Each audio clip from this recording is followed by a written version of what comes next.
அறிவார்ந்த தமிழ் சமூக மக்கள் என்னைக்காவது நீங்க சிந்தித்ததுண்டா? உலகத்தில் எத்தனை நாட்டு தலைவர்கள், இந்தியாவில் எவ்வளவு மாநிலத்தில் முதலமைச்சர்கள், காந்தி, நேரு இவர்களெல்லாம் கடற்கரையில் தான் சமாதி கட்டி படுத்திருக்கார்களா? இந்த நாட்டின் விடுதலைக்கு செக்கிழுத்த நம்ம தாத்தன் பாபு சிதம்பரனாரின் நினைவிடம் எது? பெருந்தலைவர் காமராஜர், தாத்தா முத்துராமலிங்க தேவர் நினைவிடம் எல்லாம் எது? இவர்கள்லாம் யார்? 2 ஏக்கர் எடுத்து கடற்கரை தானே இவர்களுக்கு எப்படி கல்லறையானது? யாரிடத்தில் இந்த கேள்வி எழுந்தது? எப்படி எல்லா மாநில முதலமைச்சர் இப்படிதான் கடற்கரை போய் ஆக்கிரமிச்சு படுத்து கிடக்கிறானா? இப்படித்தானா? 2 ஏக்கர் ஒரு மனிதனுக்கு அதிகபட்சமா என்னங்க? 6 அடி 7 அடி தானங்க. எதுக்கு 2 ஏக்கர்? பள்ளிக்கூடங்கள் சமாதியாக இருக்கிறது, சுடுகாடா இருக்கிறது, சமாதி நட்சத்திர விடுதி போல இருக்கிறது. நீங்கள் எழுதி வைங்கள், ஒரு நாள் உங்கள் மகன் இந்த சமாதியை தரமட்டமாக தகர்க்கல, நீ பார்த்துக்கிட்டே இரு.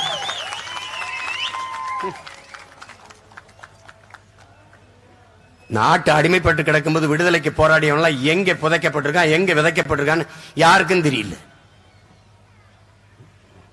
சும்மா வரேன் போறோம்லாம் படுக்கிறது, நீ அடுத்து சாகரம் படுக்கிறது. 8 ஏக்கர் இதுவரை ஆக்கிரமிக்கப்பட்டிருக்கு.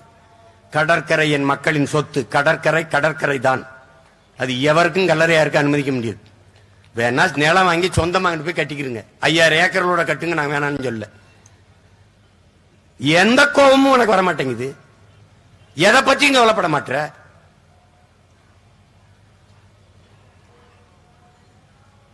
பதிமூணு வருஷமா கத்தி செத்தாச்சு. இதை எங்கேயாவது சுடுகாட்டுல இருந்து கத்தினா கூட 10 பணத்தை எழுப்பி கொண்டு வந்திருக்கலாம். இந்த இனத்துக்கு முன்னாடி நீ கத்தி நெஞ்சு வெடிக்க கத்தி தொண்டை தண்ணி வறண்டு போகுது. இந்த நாள் இன்னும் 40 தொகுதிக்கு போகணும். எம்பிட்டு கத்தணுமோ எவ்வளவு பேசணுமோ என்ன ஒன்னும் புரிய மாட்டேங்குது. கடைசியா பார்த்தா அது வாக்கு எந்திரத்தில் அவன் விளையாடி விட்டு போறான். அவன் இன்னும் சொல்றான் அதுல ஒண்ணும் பண்ண முடியாதுங்க அப்படின்னு.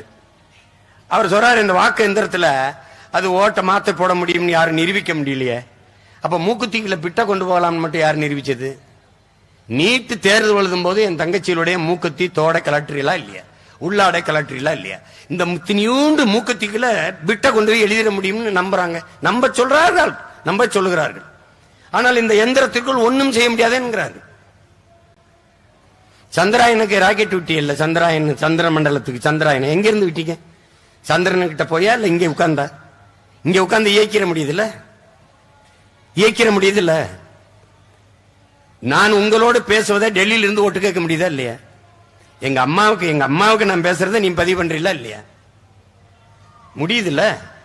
அப்புறம் அது மாதிரி அது ஒரு தொழில்நுட்பம் தான். செய்ய முடியும், செய்வார்கள். கவனமாக இருங்கள். வாக்கு செலுத்தி விட்டு வீட்டில் வந்து படுத்துறாதீங்க. கொஞ்சம் எச்சரிக்கையா இருங்க. திமுக ஓட்டு போட்டா பிஜேபி வராது. நீங்க இப்ப வருதுன்றான். எனக்கு போட்டிருந்தா வராது, நீ அது செய்யலையே.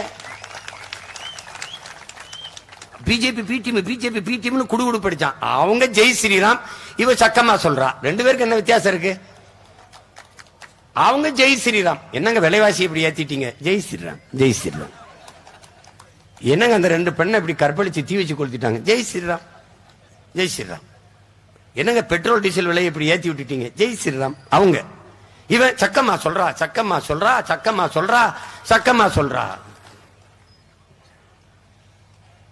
அதே சக்கமா தான் சொல்றா. உங்களை ஒரு நாள் வச்சு கொல்றா. பாத்துக்கிட்டே இரு நீ.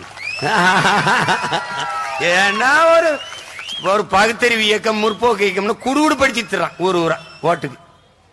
சக்கமா சொல்றா. அவர் வந்துட்டா நல்ல ஆட்சி வரும்னு. எங்க வருது? இந்த திராவிட மாடல், ஒரு தீஞ்சு போட மாடல், பழைய அம்பாசிடர். இரும்பு கடையில் கூட வாங்க மாட்டான் இவனு.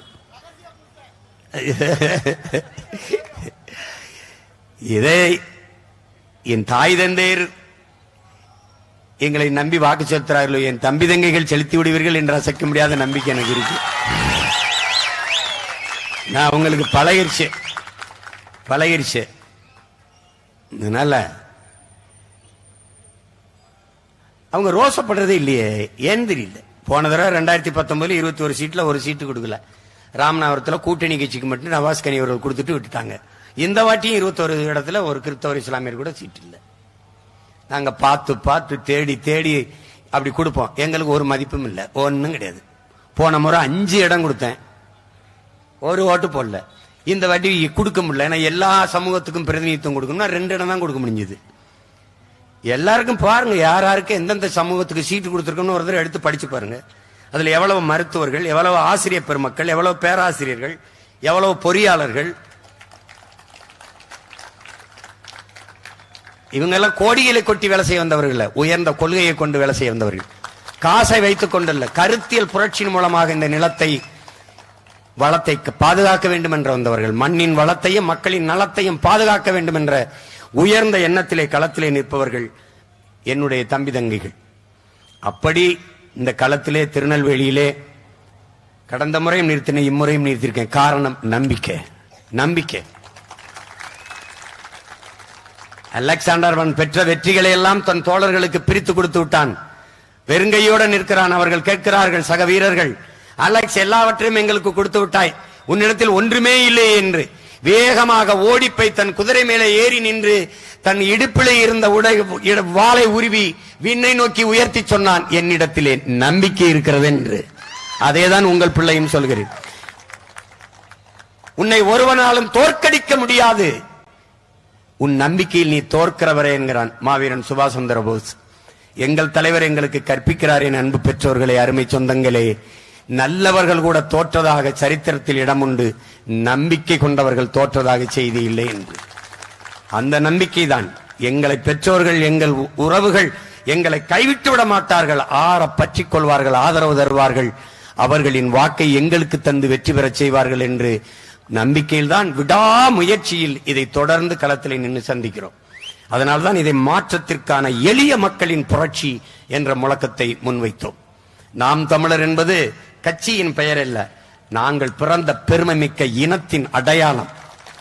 அந்த அடையாளத்தை அழிக்க துடிப்பவர்கள், அவர்கள் முயற்சியில் அவர்களை வீழ்த்தி நாம் வெற்றி பெற வேண்டும் என்றால் இந்த தேர்தல் தான் சரியான வாய்ப்பு. மக்களுக்கென்று படை என்று இல்லை என்றால் மக்களுக்கென்று எதுவுமே இல்லை என்கிறார் சீன புரட்சியாளர் மாசேத்துங். மக்களுக்கென்று ஒரு படை வேண்டும் என்றால் அதுதான் இந்த நாம் தமிழர் கட்சி என்கிற அரசியல் புரட்சி படை. மீனவருக்கு பிரச்சனையானாலும், மாணவருக்கு பிரச்சனையானாலும், விவசாயிக்கு பிரச்சனையானாலும், எந்த ஒரு இடையூறுனாலும் களத்திலே முதலிலே வந்து நிற்பவர் இந்த நாம் தமிழர் கட்சி பிள்ளைகள் தான். உடலில் எங்கு காயம்பட்டாலும் முதலில் கண்ணு அலும், உலகில் எங்கு காயம்பட்டாலும் தமிழர் மண்ணு அலும், அதிலே நான் தமிழர் கட்சி பிள்ளைகள் அழுவார்கள். அதான் நடந்திருக்கு, அதான் நடக்கும். எனவே என் உயிர் சொந்தங்கள், உங்களை நம்பி நிற்கும் இந்த பிள்ளைகளை கைவிட்டு விடாதீர்கள். நீங்கள் நபிகள் அவர்கள் சொன்ன நல்லாட்சி, நல்ல ஒரு அரசு அமைவதற்கு எங்களுக்கு வாக்கு தாருங்கள். உங்கள் அனைவருக்கும் என் அன்பும் வணக்கமும். புரட்சி எப்போதும் வெல்லும். நாளை எங்கள் வெற்றி அதை சொல்லும். நெல்லையிலே, திருநெல்வேலியிலே நிற்கிற நாடாளுமன்ற வேட்பாளர் என் அன்பு தங்கை பா சத்யா அவர்களுக்கு மைக்கு சின்னத்திலே வாக்கு செலுத்தி வெற்றி பெற செய்யுங்கள். எங்களின் வெற்றி உங்களின் வெற்றி, தமிழ் பேரினத்தின் பெருமை மிகு வெற்றி. இவர்களின் கட்சி வெற்றியடைவது வழக்கமான ஒரு வெற்றிதான். ஆனால் உங்கள் பிள்ளைகள், எங்கள் நாம் தமிழர் கட்சி வெற்றியடைவது வரலாற்றில் மாபெரும் புரட்சியாக மாறும். அந்த புரட்சிக்கு நீங்கள் வித்திடுங்கள். நன்றி, வணக்கம். நாம் தமிழர்.